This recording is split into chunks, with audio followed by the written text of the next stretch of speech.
আপনারা আমাদেরকে সমর্থন করেন, একটা বছর সমর্থন করেন। আপনাদের সাথে অনেক আন্দোলন করেছি, সংগ্রাম করেছি। পেঁয়াজের দাম আমার মনে হয় 1 বছর পর পেঁয়াজ রপ্তানি করবো, আমরা চালও রপ্তানি করবো ইনশাল্লাহ, চিন্তার কোনো কারণ নাই। আর এটা জিয়া রহমানের সাহেবের সন্তান, মনে রাখতে হবে কথাটা।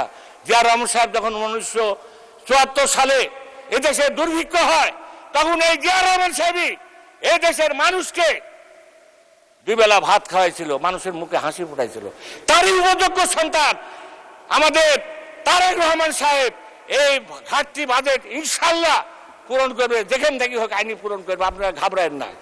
আপনারা আমাদেরকে সমর্থন করেন, একটা বছর সমর্থন করেন। আপনাদের সাথে অনেক আন্দোলন করেছি, সংগ্রাম করেছি। দেলোয়ার হোসেন মারা যাওয়ার পর দেলোয়ার হোসেনের সন্তান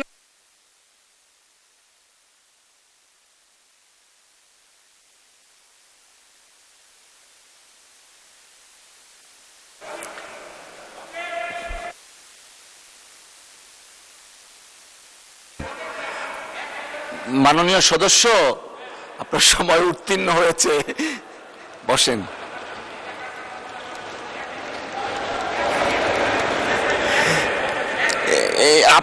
আপনি অনেক জনপ্রিয়, ডান বাম মধ্য সব জায়গায় চাচ্ছে।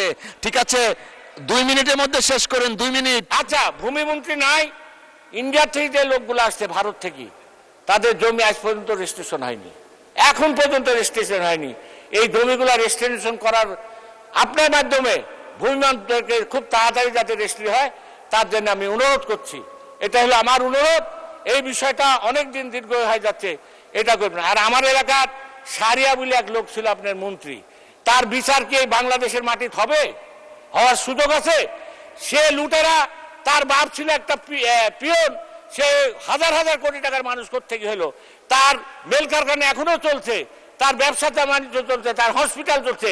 এর বিচার বাংলার মাটিতে করতে হবে, তার ব্যবস্থা করতে হবে। সে রাশিয়ায় পালায় থাকলে তা কানার ব্যবস্থা করতে হবে।